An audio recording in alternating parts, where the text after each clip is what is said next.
This week, mayors in a bunch of big cities around the country have started saying that they will resist the incoming Trump administration on the issue of deporting immigrants. The list is evolving. Not every city says they plan to resist in the same way or at the same level. Part of the risk for these cities is that Trump has threatened explicitly that he'll cut off federal funding to any city that tries to protect its immigrants, any city that tries to resist a federal roundup of immigrants. The mayor of one city, the mayor of Minneapolis, says that that threat doesn't change her mind about supporting her city and her city's immigrants and in not helping in any federal roundup. She says, quote, "In his quest to scapegoat immigrants, Donald Trump has threatened cities' federal funding if we do not change. I repeat, I will continue to stand by and fight for immigrants in Minneapolis regardless of President-elect Trump's threats." The mayor of Minneapolis saying that she and her city will not budge on this issue, that they know they're here getting into a confrontation here, but they're up for it.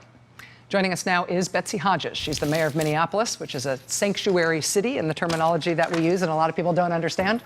Mayor Hodges, thanks very much for joining us. Appreciate you being here tonight. Oh, thank you, Rachel. I appreciate being here.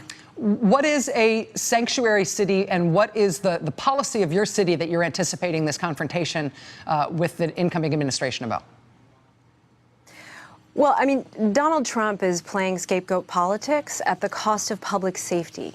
In Minneapolis, we've had an ordinance on the books since 2003 that says our police officers are not in the business of enforcing federal, doing the job of federal law enforcement, and that makes our city safer if victims of crime and witnesses of crime know that they can call the police, report that crime, talk to police, and not have to worry about getting their immigration status checked. It's public safety. So do you have the support of law enforcement in your city when you say that you want to continue that policy, even if at the federal level they try to punish you for it? I do. You know, that ordinance has been on the book for a long time. I will say the organization of major city chiefs, they also have concerns about this in terms of law enforcement, the impact that it has on the expectation for officers of training. I mean, the Trump policy would place a lot of the burden on local law enforcement, who are really doing their best to protect and serve, to make sure that our cities stay safe. And the best way to do that is make sure that people feel safe calling the police.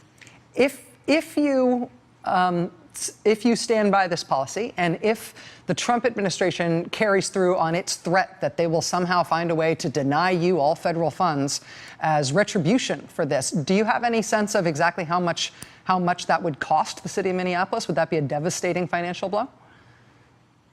You know, clearly it would be significant. I mean, in the millions or tens of millions of dollars.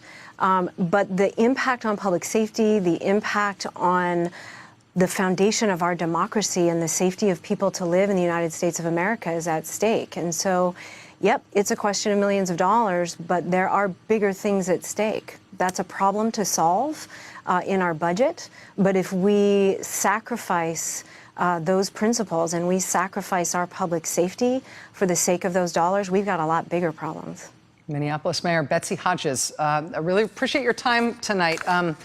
Stay in touch with us, if you will, as this evolves. We're all waiting to see how much their rhetoric is going to become reality, but you may know about a lot of the developments here before we do. I appreciate it if you'd stay in touch with us, ma'am.